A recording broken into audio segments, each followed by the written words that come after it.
their futures. Soldiers speak out. Here at the Department of Veterans Affairs, one of our top 3 priorities is ending veterans' homelessness. A major cause of veterans' homelessness is what happens to veterans who become involved with our justice system. Assisting justice-involved veterans is crucial to ending veterans' homelessness. For years now, I've tried to reconcile 2 disparate images of veterans. The first image is the more familiar one for most Americans. Each year, roughly 60% of high school graduates in this country go on to some form of higher education. Much of the remaining 40% or so undergo vocational training or enter the workforce directly. Fewer others join the less than 1% of Americans who volunteer to safeguard our nation through service in uniform. After enlisting, these young volunteers undergo weeks of tough training to prepare them for a disciplined life of values, standards, and accountability. Upon arrival at their first units, they quickly become trusted members of high-performing teams, tough, well-led, highly disciplined, and extremely motivated. They go forward every day to perform complex, difficult, and dangerous missions, all without fanfare or complaint. As a group, they are simply outstanding young people, among the best this country has to offer. This is their collective narrative. But there is a second image, a smaller group of veterans who enter a downward spiral that often includes depression, among other mental health issues such as PTSD and TBI, substance abuse, failed relationships, joblessness, which can descend into homelessness and sometimes suicide. There is no difference in how these 2 groups started out, but how they finish is starkly different. So this is not about them. This is about us. Tens of thousands of veterans are released from prison each year, and thousands more enter into or end up being supervised by the justice system. If we are to end veterans' homelessness, we must disrupt the cycles that have come to dominate the lives of justice-involved veterans. To ensure they have the best chance to succeed, our department is intent on identifying and assisting them. This includes ensuring that those who are eligible have full access to the broad range of benefits and services they have earned, including our several residential treatment programs. We want to evoke the discipline, pride, and camaraderie that they learned and lived in uniform to rebuild their futures. VA cannot do this alone. Our partners throughout the justice system, community providers, and fellow veterans who have skills, knowledge, and attributes to effect rescues can and must help. Service members have lived a code that promised never to leave a fallen comrade. So today I seek your assistance, your collaboration, your counsel, and your support in a cooperative effort to ensure we never leave behind justice-involved veterans who have the potential to change their futures. General Eric Shinseki, the Secretary of Veterans Affairs, just stated that service members have lived a code that promised to never leave a fallen comrade. And he encouraged us to have a cooperative effort to never leave behind justice-involved veterans. Hello, my name is Dr. Dennis Mills. I'm an accredited independent VA claims agent and a founding member for Veterans for Peace, Chapter 109. Today we have 4 dedicated individuals who are also committed to never leaving behind justice-involved veterans. And I want to welcome Judge Brett Buckley, who is with the Thurston County Veterans Court. Welcome. And Sheriff John Snezzer, our Thurston County Sheriff's Office. Welcome. Thank you. And then Travis Sayers, who's a program specialist with the Washington Department of Veterans Affairs. Welcome, Travis. And finally, Linda Loyal, who's the program manager for the Veterans Assistance Fund. And all these individuals are dedicated to helping veterans. And particularly tonight we're going to talk about justice-involved veterans. Justice-involved veterans. Now that's a strange term that you don't always hear all the time. And I suggest that maybe we could just, the cameras are going to be basically eavesdrop in our conversation. So what on earth are we talking about when we say justice-involved veterans? Well, I'll start off. Okay. They're veterans who are sitting in front of me having been charged with the crime, and we're trying to figure out what we're going to do with their particular case. And usually I know about it because Travis has told us that they have some connection to the military in one fashion or the other. So you say that Travis has told you something because he gets involved from the Washington Departments of Veterans Affairs. Travis, how do you get involved in this then? Well, I visit the county jail on Monday mornings, and then through the cooperation of the jail and everything, I have access to a report that lets me know what veterans who claim veteran status and who is in the jail, and then I go visit them and do assessments on them. So once they're incarcerated, they've seen the sheriff's in action because they're in your facility, John?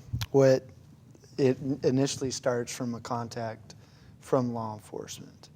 In this case, it's Thurston County Sheriff's Office, and part of our intake procedure when they're being booked into the facility is they're asked certain questions about pertaining to whether or not they are a veteran, whether they're currently serving or have served.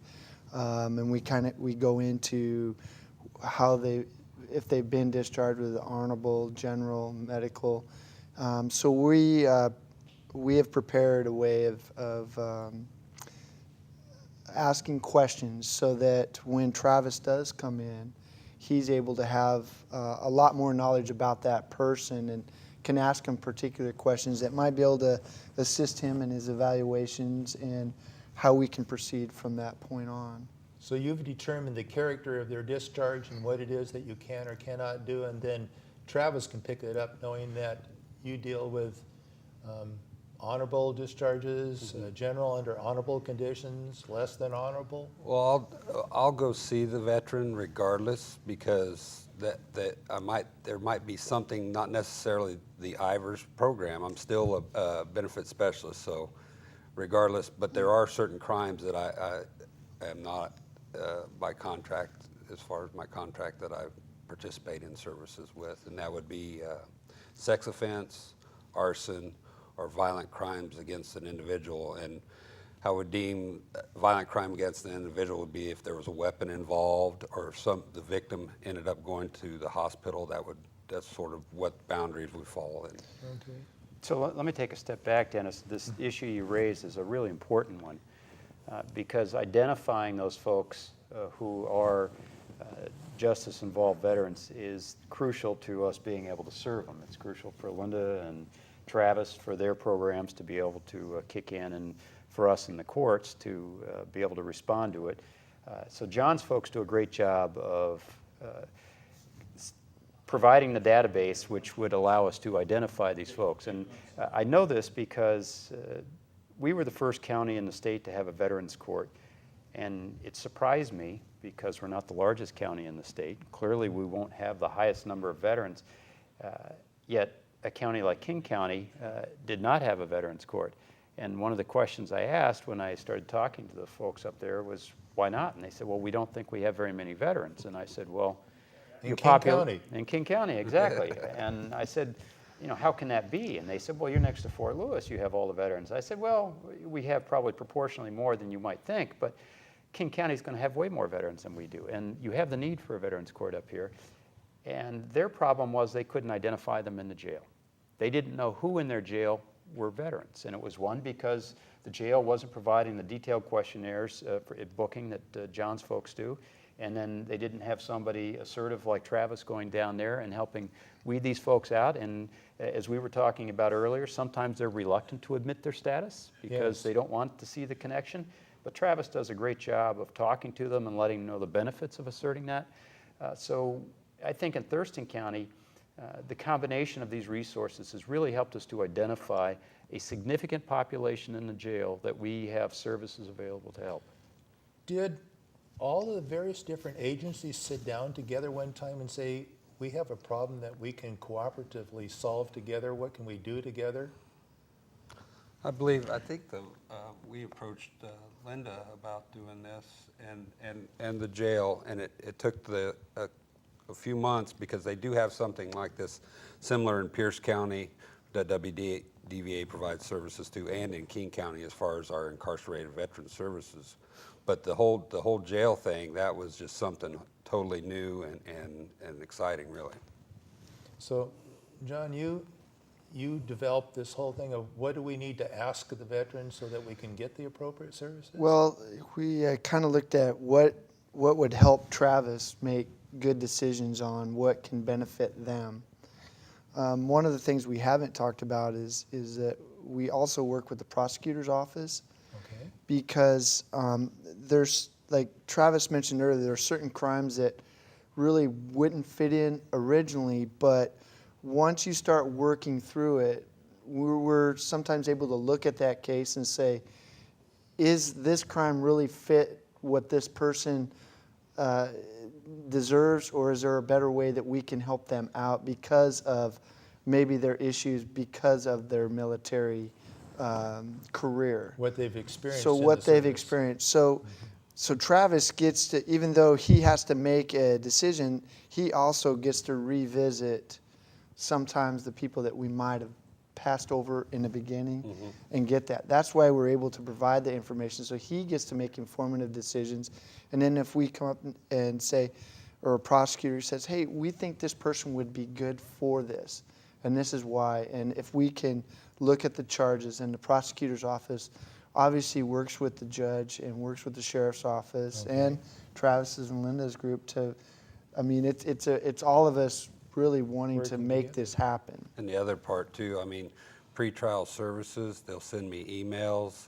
If I miss a veteran or something, they'll send me emails. It's just, and I've even gotten from Deputy Sleece, we've gotten emails. I took a veteran into custody last night. Maybe you could visit him. So it's just everybody talking. You mentioned pre-trial services. What does that involve? Well, they go down and screen all individuals in pretrial services, I guess, for their verification of their address, if they had a release address, and just get a little bit of background on them. So they might identify themselves as a veteran to them, and they might not have identified themselves at booking. So, I mean, it's sort of a checks and balances through there. It also depends on how they come into our facility. Yeah. So that has certain, whether they're at that point in time really wanting to divulge that information, or maybe being secretive about it, or under the influence of something. So that's how they get it. And I have to say the easiest part for the sheriff's office is that when you have motivated people, it makes our job easier. Just like it helps the judge. Judge Buckley make good decisions, and when you have all these people who really want to help these individuals. So Dennis, let me interrupt for a moment, go back Please to your do. original question, which is, was there some sort of concerted effort to try to piece all this together? And I would say the answer to that is no. What we had was a bunch of well-intentioned people trying to do what they can to work with an issue that was important, which is we have a bunch of folks who, and an increasing number of bunch of folks who are finding themselves in custody, and they have a connection to the military, and based on what General Shinseki said, that it's the philosophy that we don't leave any of these folks behind, to start figuring out what, on an individual basis, we could do for these folks. So the county created Linda's program to help with the veterans and their needs. Travis was sent in by the Washington State Department of Veterans Affairs. John opened up his facility where he didn't have to, but he started collecting the data that enabled those programs to start to work.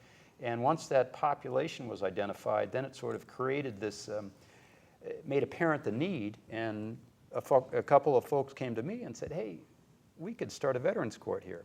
And we did. So it wasn't the overall plan of let's get this started and then we had to staff it and do all these committees and make it happen. It didn't happen that way at all. It happened because a few folks took individual initiative, started doing their bit to try to help these folks, and then it just created its own momentum.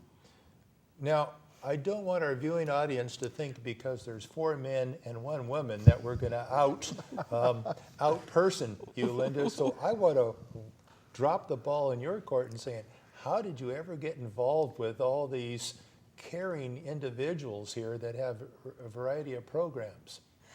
Well, like Travis said, the Washington State Department of Veterans Affairs communicated with us and talked about the need to serve veterans and the successes that could bring to those individuals that are incarcerated, the veterans that are incarcerated.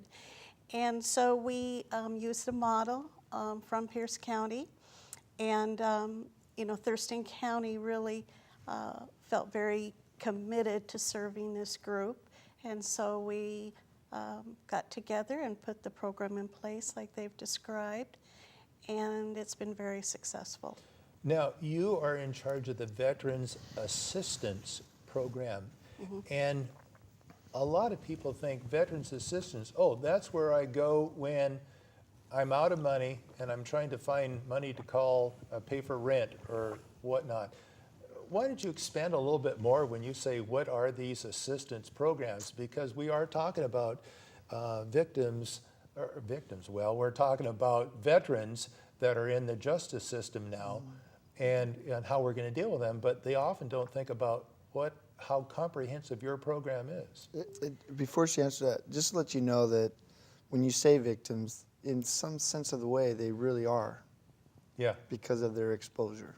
Well, that's true. And I often tell the veterans, and John, that we're all victims of war. Absolutely. And some of these young people get exposed to things that they should never be exposed to and carry that, either hidden wounds or physical wounds. And that affects sometimes how they react in our society. Absolutely. Yeah. Thank you for bringing that out. Well, the primary function of the program is to do what you brought up, is to assist veterans or their family members who are really in need of financial support. And that's usually in the form of rent or mortgage, utilities, food, transportation for the transit system, those kinds of basic needs. And in addition to that, the program also provides funding for Travis's time in the jail, and we also cover beds in shelters for veterans, working and focusing on the homeless veteran. And what occurs sometimes is a veteran comes out of the jail system, and our program is able to help them maybe with that beginning month's rent. So a transition from the incarceration period to... Or the shelter, cost, Okay. and working with them then to have successful outcomes. And what is the character of their DD-214s, their discharge, that you're able to provide the services? We, in Thurston County, we accept honorable discharge and general under honorable conditions. General under honorable, Yes. okay. And the key point, and I want to really give Drexel House a shout out here for the shelter. Please because do. They, and Linda has 3 beds there that she provides for veterans there. And then the American Legion has picked up another one of the beds. So we have 4 out of the 16 beds at the Drexel House that are dedicated to veterans. So when we do get that person that has, there might be a DV, a domestic violence situation where they don't have family or anything around here. They have nowhere to go when we do get them out and start them into treatment and everything. They have nowhere to go. And the Drexel House, they'll go in and do an assessment for them and see if they're good for the Drexel House, and then we can just release them to the Drexel House. And they provide transportation up to the VA so they can get treatment and stuff like that. So they're a great partner in all this too. Very much so. Before we started taping, I raised an issue I was privileged to go to the graduation of the Veterans Court, and that was a very moving experience, not only to watch the individual who was graduating, and yourself, Judge, because I can tell that you were emotionally involved as well, and just seeing the progress that this person made over a 3-year period, although it's a 2-year program normally. But also, I love watching people, and I was watching relatives, and I was watching people who are involved in the system, and this person was becoming a role model. That person had dependency issues and had gone through treatment programs. What are we doing for veterans that they really are not classified as having dependency issues, but they are having clearly PTSD or traumatic brain injury residuals affecting their behavior, which led to becoming justice involved? So I'm going to throw that out to the group because it is a tough situation, and I'll say this because I'm an accredited independent VA claims agent, that I'm seeing people come to me before they get into any treatment system or benefit system that they're showing all the indications that they have PTSD, and some that they have had traumatic brain injuries as a result of injuries that they've gone through. And if these people get into some situation where then the sheriff would say, well, now they're incarcerated for what they did, how do we help these people that they're not exhibiting sending them off to chemical dependency courses, but they truly are having issues with mental health? Well, I'll start. Everybody who comes into Veterans Court has a diagnosed mental illness. And who diagnoses that? It could be however they get it. It could be the Veterans Administration. It could be from a local contracted evaluator. It could be from the jail mental health staff. However they come to it, it could have been while they were on active duty, before they were separated. As long as we have medical documentation of the diagnosis, they then become potentially eligible for the program. If subsequently admitted, the most important thing that's going to happen is we're going to insist on their treatment of that condition. Yes. And missing it in this group is a key player in this whole system, and that is the Veterans Administration. The Veterans Administration has dedicated a staff person from each VA center called a Veterans Justice Outreach Coordinator, and we've been very lucky to have a great one from Seattle. He comes down and he participates in our system. He's now moved up to help the King County Court, which was subsequently created, and we now have a more local Veterans Outreach Coordinator from the VA. But we get those folks immediately in touch with the providers at the VA and start making available the resources to enable the veteran to go up and access those treatment. And then we follow them through. I mean, that's a discussion we have every single time they come to court, is how are you doing with this treatment? How are you doing with your counselor? Have you seen a doctor about the medical issues related to past brain injury? All those sorts of things. And I think the one thing that I do a report on Monday when I get out of the jail, who I've seen and all that other stuff, and I forward that to the VJO up at the VA, and we might even talk a little bit and coordinate her coming in to do an assessment if they haven't had a diagnosis, a solid diagnosis yet. Is that at the Seattle That's regional at office? No, at the Or American Lake. We have Okay. American Lake. Randy Turner is Oh, our, yes, outstanding person. Yes. Yeah. worked with Randy for a few years. And this is an example of one of the great things about running a Veterans Court is to watch the variety of resources brought to bear that we don't have in other justice-related issues. It's really been rewarding to see all these agencies work together. Travis represents, or is a representative of the State Department of Veterans Affairs.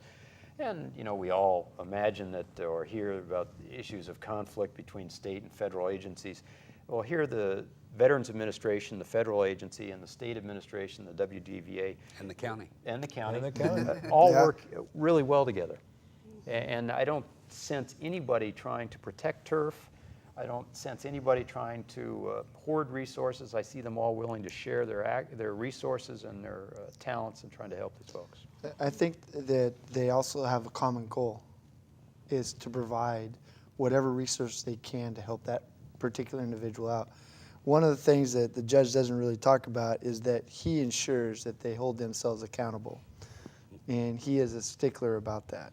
And to be successful in that program it's not an easy task.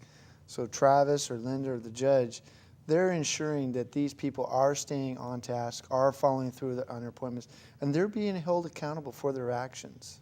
Well, and I want to our viewing audience to note that our judge is also a veteran, a JAG officer, so things aren't going to slide by you that perhaps one of your colleagues might miss, because it probably helps that you've had that experience and background.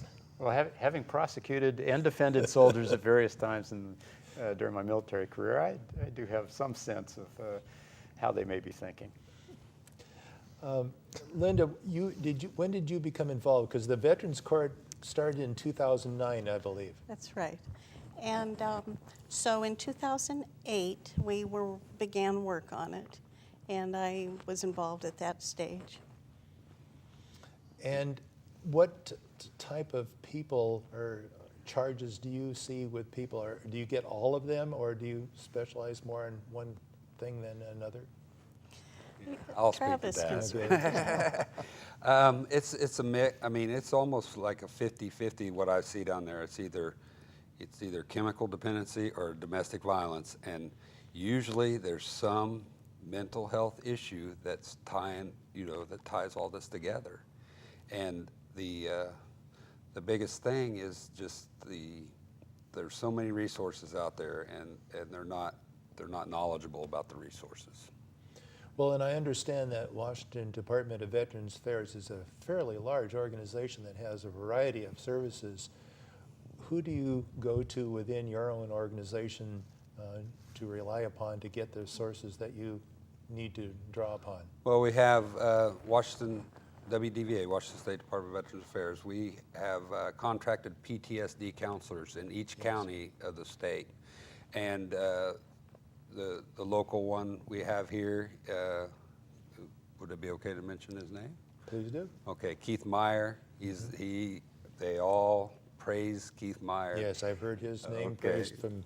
There you go. Yes, and on high. and he's wonderful. He's a WDVA contracted PTSD counselor with us. And when Keith got a little bit overran, we tapped into Mason County. Casper's up there. And Casper was more than willing to come down and help out and everything. So the PTSD program that we have has been a great resource. So do you get veterans who are not justice involved yet but have PTSD issues who would come to you then? Oh yeah, and see that's the thing is not. Some of them get out because I only come in on the Monday, so some of them might release before then, and then their lawyer will direct them to come see me or make contact with me, or even I've had other veterans say, "Hey, you need to call this guy." So. Let me throw out a very challenging question that I'd like a variety of responses. You get a veteran who clearly has PTSD, perhaps has residuals from traumatic brain injury, is married, comes home a very different person, and then gets into altercations often with a spouse, and then reacts physically, which we would then classify as domestic violence. They get charged with that. John, you see them, incarcerate them, then they go through the system where they have to get a defense lawyer or whatever the case might be. But often the cases, the spouse will get a restraining order. Now, here's the problematic issue that I want to bring out. The person with PTSD has very few support services available to help them. When they are not able then to have contact with family because of their issue, that has removed one of the support legs that they often have. What do we do then to provide, in essence, support for them because they have this restraining order because of their domestic violence? Is that a fair question? Well, I don't know. I know exactly what you're talking about. You know where I'm coming Yeah, I know from. where you're coming Okay. from. So that type of individual, they normally would come see me, and then we tie them into those support. They contact me usually once to twice a week, check in. I'm there to call if they are running into hiccups or anything. But it's just staying in contact. And like I said, usually if I can get them into the Drexel House, there's at least 3 other veterans that's going to be there as a support. And then the job they do at Drexel House with the case management and supportive services is phenomenal. So the problem occurs because me or some other judge has ordered them not to have contact Yes. as an initial pretrial condition in this case, which is routine in domestic violence, and it's And it's understandable, and too. it's understandable, and it's the smart thing to do. The first issue you have to deal with these folks is what Travis just touched on, which is housing. So what we've said, you can't go home. Where do they go? Well, they're no longer on active duty, so we can't say you're confined to the barracks. That's not going to happen. That's right. So they're out on their own, and we don't want them living in the woods. We don't want them just roaming around. So luckily, we have the resources here. Linda's program and Travis's program are really great in helping us find housing and shelter for these folks. That's the first thing. We have to get them in some sort of stable position. If they are involved with Veterans Court, then in essence, we replace their family contact with becoming their alternative family. On a regular basis, they're going to see their defense counsel. They're going to see a prosecutor who isn't the typical prosecutor, in fact, is somebody who takes a totally different role in that environment. They're going to see their social worker who is working with them in the context of Veterans Court. They are going to see Travis. They're going to see the representative from the Veterans Administration. Every time they come to court, they're going to see those people. And those people are all there just asking them, what can we do? How you doing? Just trying to, give them a tie to something. Dennis, did you get that feel? I want to go back to the graduation. Did you get that feel of family when you were in there? Oh, very much so. And that's what the judge is talking very about, much that so. support. And then you list at least 5 individuals that become, involved, and that's what I was hoping to hear, because today the veterans come home and the unit that they were with, they're gone, so they don't relate to anyone else other than sometimes veterans. They often don't relate to their significant others in their life either because of the experiences they've gone through. And so I'm pleased to hear that there's this that takes place. Well, John, sorry to keep interrupting you. I just had a letter the other day from a veteran in our court, and Travis, you haven't seen this letter yet. It's remarkable. It's about somebody who fell into the situation you're talking about. We said he couldn't go home, and he wasn't able to for a while. Eventually, because he was successful in doing a bunch of the things that we were asking him to do, he was allowed to go home. And we got a letter from his family. Various members of his family each took the time to write us a letter and said that this person came back totally changed. A different person. A different person. For all the reasons of the work that they had put into the various things that they had been asked to do. But they came back a better husband, a better father than they were when they got out of the service and had come back from deployment. And in some regards, they feel like they were better than even before they went on deployment, that they have gained some skills which allowed them to sort of reflect on who they were in that context, and they are even better.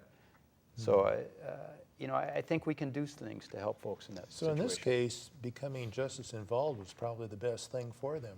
Isn't that ironic to say that? Yes. It's funny you bring that up, because I worked with an individual. He wasn't part of the Veterans Court, but he was part of the Ivers program. I did a release plan on him in May, and he's called me, I don't know, about every other week, and he just says, I was so happy I went to jail. And so what we did the release plan, got him in the Drexel House, enrolled him for VA health care. He didn't know that he was eligible for that. He's got a VASH, Section 8 VA subsidized housing voucher now. He enrolled for the VRAP program, of the new educational program, and he starts school in the winter quarter. And that's all he says is, I'm so happy I went to jail. These things would have never happened otherwise. Right. Just before you start, the other part that a lot of people don't get is we're right next to Joint Base Lewis McChord. And so we also have other veterans who are either retired or hearing about what we're doing for drug court and or veterans court, and also who are active duty.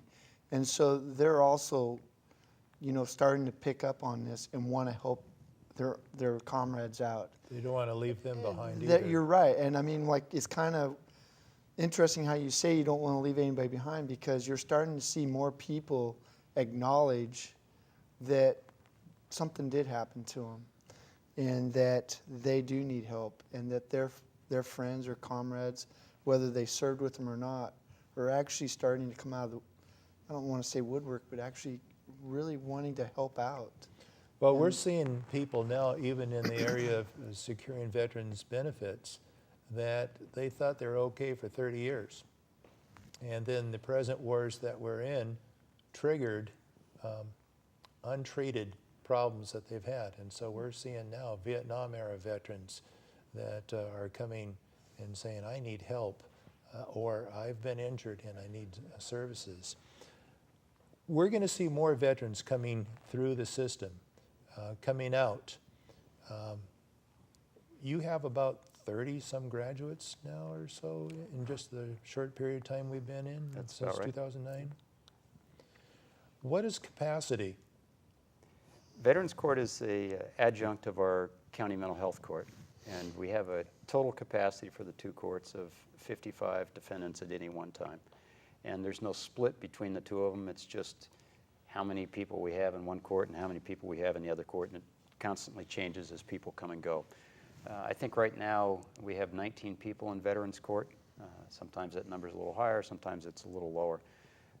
But we concentrate on trying to make sure we provide quality service. We're not about just trying to be as big as we can, because we think that will water down what we can do for these folks, and it's really important that we really work successfully with the folks who are in there. Only about anywhere from 16 to 20% of the people who are otherwise eligible get into the court as we go through the process of figuring out who's going to come in. And they may be not get in for a variety of reasons, but there's a large need out there. We're not serving the huge large need, but the people who do come in, I think we're serving really well. What would be the factors that would eliminate me from getting into the Veterans Court, where clearly I've done something that caught the attention of the sheriff and I'm incarcerated, and now he finds out that, gee, I have an honorable discharge. What am I going to have to do to get into your program? Well, you're not going to have to do anything. We're going to evaluate the information that we have concerning you, and what we're going to be looking at are a variety of things. One is your veteran status. Make sure that you are a veteran and eligible for services, that you have at least a general discharge. We're going to be looking at that you have a mental health diagnosis. Okay. And then, importantly, we are going to look to see that there's a connection between that diagnosis and the commission of the offense. Aha. Because that's really important to have that nexus, because what we are offering the community is to say, if we can help these folks deal with their mental health problem, then we can tell you that there's less likelihood that they will commit crimes in the future, because it appears to us that it was this mental health condition that contributed to the commission of the offense in the first place. And then for Veterans Court, we say that not only do they have this nexus, but the mental health diagnosis has to have a connection to their military service. So if they had a mental health problem prior to entering into the military service, that may exclude them from coming into the court, because we have others who, as some of the conversation you've had, saw things that we wouldn't ask any normal human to have to observe, and that's where they had the PTSD, or they were exposed to explosions which cause traumatic brain injury and have them in the situation they are. Those are all important factors. They have to want to do it. That's a really important factor. If they don't want to do it, they don't have to, and they're not going to come in, because we're going to ask them to do a lot and they have to be motivated. And then finally, the prosecutor has veto power. If the prosecutor says, no, this case is too risky, or for whatever reason, we don't want this case coming into Veterans Court, then that's the end of the conversation. They don't come in. But typically, the prosecutor frequently refers people. So we're not talking about people who aren't working together here. I've been charged with a crime. I get involved in the Veterans Court. What are the benefits for me? Will my crime somehow get erased? Will I be able to have the charges dropped? Will I not have to do jail time? I'm sort of trying to throw these questions out so that our viewing audience today will say, well, these are the benefits of Veterans Court. Yes, yes, yes. All of those. The biggest benefit to the individual is that we're going to have this environment that you were discussing earlier where we can sort of step in and create some bonds with this person that they may not have for whatever reason at this point in time, because they have separated from the Army out here and the rest of their family is down south or back east, or they've been ordered by a judge not to have contact with their family. We are going to have personal relationships with them, so I think in some sense that's going to create some stability in their life. We're going to insist that they address issues that have them in the system in the first place. So hopefully they will learn from the various programs that they are in and develop some tools to keep from being in that situation again. And if they are successful at the end of 2 years and they graduate, then one of two things is going to happen. The charge is going to be dismissed. Which I observed on Wednesday, the graduation, the charges changed. Well, you observed two options. One of the charges was dismissed, Yes. and that was the agreement on that charge. And on the Yes. other charge, the agreement coming into the court was that the charge would be amended from a more serious offense to a lesser offense, and a Yes. conviction entered on that. Yes. So it's totally up to the prosecutor how they want to fashion the resolution. Sometimes they'll say the conviction will stand, but we'll suspend all the jail time. Sometimes they'll recommend that the charge be dismissed, and that's the most frequent. Or sometimes they'll talk about a reduction in the charge. So a variety of things can happen, all of them inure to the benefit of the defendant who is in there, who typically comes in based on their criminal justice background facing fairly lengthy jail time. And that's one of the things that is really important for John's folks who run the jail, is that this is a way that we can take some of the folks who otherwise might be down there using up the beds that John has and put them in a more productive program and allow those beds in the jail for people who might not otherwise be able to access those. Since you're on that, I mean, since we've started this collaboration with WDVA and Thurston County Assistance Fund, we've saved the county over $650,000 in bed I days. was going to bring that up with the amount saved. How do we determine what is saved? What's the benefit for our viewing people saying, my taxes pay for all these things type thing? How do we determine what's Well, being saved? First off, just kind of going back to the graduation that you saw on Wednesday, that individual, what the judge was talking about, who had a more serious crime and it got reduced, it happened because of Travis working with the prosecutor's office and saying looking at how this incident occurred and what we can do to make it better, or is this person, can we get them on the program? And that's what's good about having people that you can look at and you know who you're dealing with, you're not just calling somebody on the phone and you don't really know who they are. So that's what's really great about this. But when you're looking at bed space and you talk about people, I mean, Travis is talking about 600,000. To be honest with you, I think it's a lot more, because you're taking, like the judge says, you're taking 30 plus people who graduated, who would have spent between 90 and 365 days incarcerated in my jail. Okay? And so beds cost me money because of personnel. Yes. And so, but the other part that really I think is really awesome is that the recidivism is so much lower that their contribution back to society is threefold. So we're saving way more than the 600. I mean, Yeah. we're saving millions of dollars. I mean, it sounds kind of unique to say that, but you really are saving money because we really are making an influx. They're not We're going to be changing back their to see lives. you Yeah. again. Yeah. Well, the judge hopes so. And How that we- much recidivism do you see on normal, not just veterans, but just people that seem to be well- coming back again and again? You know, it's interesting you say that because recidivism that we see just on a, you know, it's probably as high as 30+%.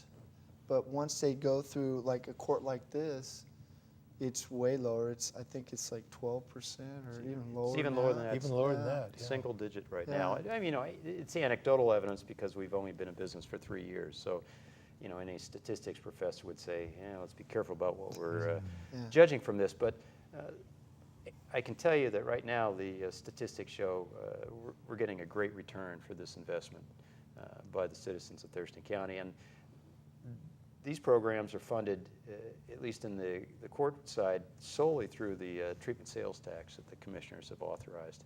Totally funds Veterans Court, with the exception of the services that come from Travis and from the VA, where those folks are paid by their own agencies. But well, mine are paid by the county. Yeah. veterans, but- By the county. And that Right. comes from property tax. Property tax. Right. What is the most beneficial thing to the community about having a veterans court? Since we're only in business 3 years, what would each of you say about what's the most beneficial thing about having veterans court? For me, actually, even being a veteran and knowing that at least I can do my part to help, whatever I can do to help the judge and contribute back to our community. And I know that if you ever go to a graduation, you see that sense of wanting to give back Yes. to the community. And I know that those people who have graduated have already become volunteers in any way they can. And when you talk about being a better parent, you're talking about now that person can go out and coach their children or other children in sports, or you're seeing a lot more. In only my personal experience in meeting with some of the people that have gone through the program, they give a lot more volunteer hours back to the community. And just that alone makes me personally proud of that we're able to do it. The giving back to the community. And if anybody ever goes to graduation, you really see that. I wished I had a camera with me. I'm thinking, oh, I missed a Kodak moment. I mean, that was something, you know, and it wasn't so much even just zeroing in on you as the judge who's seen a successful outcome, but watching the people that were in the crowd that were there for that person. I thought that's something that should be seen by our entire community to better understand that this is something to be prized. Anyone else that want to share as the most beneficial thing to the community of having a veterans court? well, I'll jump in and I'll say two things. One is that my sense is that the crimes we have these folks in court for are, in a sense, precursors. They are signs to us that we should be aware of what's going on in this person's life, because if we can catch them on their DUI or their drug-related crime or their domestic violence crime, maybe we're catching them before they hold themselves up in their apartment and start becoming a sniper. Maybe, you know, we get them before their life is so totally fallen apart that they have nothing left to do but react in the way that they've been trained. So my sense is if we can get in early like that, we can keep that from happening. So if we are in fact keeping that from happening, and there's no way to know that, we are really benefiting the community. Yes. And then the second thing I would say is that we as a community should feel a great sense of pride that there's this willingness in this community to look at alternative ways of dealing with these issues. You know, the typical criminal justice approach is, did you commit a crime? If the answer through our system is yes, then we punish you. And that's just the typical way we have of dealing with it. And, you know, it makes sense in a lot of ways, but there can be different ways and better ways of doing it. And this is one of those better ways. And this county constantly supports looking at better ways of doing it. That's encouraging to hear. I think, and the question was, what do I take out of the Veterans Court? And the most beneficial thing that you see? Just, I enjoy what I see, what I enjoy in doing this job with this court and stuff is just to see their growth and that aha moment when they're like, oh, I didn't know I could do that, or with their benefits or something like that, or they have those reflective essays that they aren't even assigned to do, but they do them anyway, and they come in there and share them with us in the court and everything, and I mean, that's pretty powerful stuff that goes on in there. And I think Kim made the comment, our recent graduate, she said, of all the things that I've been awarded, I wasn't there, Judge, so can you quote her for me? Well, she said this is the thing of which she is most proud and is most meaningful to her is her graduation from mental health court, and this is from somebody who served as a drill sergeant. And, and held up the certificate. That's right. And to her, and mostly to her family, if you notice, Dennis. Yes. She looked at her family and said, "See, you got your mom back, and I'm a different person than And you." held that to you the knew for a long time." grandchild, too. That's right. Yeah, it was becoming a role model. Yes. It was a great moment of pride for her.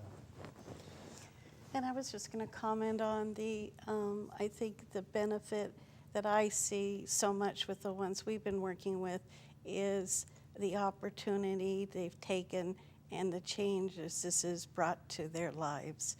So I think that is what I see as the strongest benefit. Do you see, Linda, veterans before they become in trouble with the legal system? Mm-hmm. And do bells sort of go off like, here's a potential thing unless something happens? Not necessarily, but sometimes, yes. Yes, very much so. On a typical day, what do you see happening for veterans that are seeking assistance from the funds that you have responsibility for? A typical day would be talking to various veterans or family members on the telephone, looking at how we might be able to help them in the program, having them come into the office, providing them assistance, referring them to resources, making contacts that will be helpful to them, and then in many cases a follow-up with them. Many times we work with veterans over a period of time in the year, so we see a progression, and hopefully the assistance is, providing some support that will make a difference in their living situation. And I feel really comfortable in saying that the work Linda does with these folks who haven't yet been identified as involved in the criminal justice system keeps a number of them from becoming involved in criminal justice. If she can keep them in a home, if she can give them the resource they need to pay that one bill that was just really starting to create some stress, that's just going to reduce the likelihood that they're going to respond in an inappropriate way that has them come in contact with John's folks and then with Travis. I think that she's really simplified her job because there's a lot of emotions going on when they go see her. A lot of pain, a lot of things going on in their lives, and kind of desperate. And I don't want to go always into desperation, but I know that she experiences a lot. Very much, yes. We're down to our, believe it or not, last minute, and I knew this was going to happen. So let's take about 10 or 15 seconds each to sort of give your one shot as far as this whole theme that we've had of justice-involved veterans. And I'll start it back with Linda. Well, I would like the viewing audience to know, especially veterans out there that think that the Veterans Assistance Fund might be able to help them out, I would like them to give us a call. And I know you're going to put the contact information. Indeed we will. Great. And the program, there's also great volunteer opportunities. We really encourage volunteers. So anyone out there that would be interested in helping out with the program in some ways, please give us a call also. I'll do that. Thank you. Travis? I just think Thurston County needs to be proud of this program that we have here, because we get calls from all over. I've gotten calls from all over the United States about our court and our programs that we have in there, in the jail, and I just think that the people of Thurston County should be really proud. Thank you. Sheriff? I would say that we're very committed to serving the citizens of Thurston County, and being able to provide this is a great opportunity to give back what they gave us. Thank you. Judge? And I'll echo what John says and sort of put a different spin on what General Shinseki said, where the goal here is to leave no veteran behind. We also say that what we're trying to do is serve those who have served us. And I think it's an obligation that we as a community have, and this community has stepped up to do that. Well, thank you, and I want to thank all of you for participating in our theme tonight and for the service that you provide. And we trust that our viewing audience will benefit from the discussion that you've heard tonight.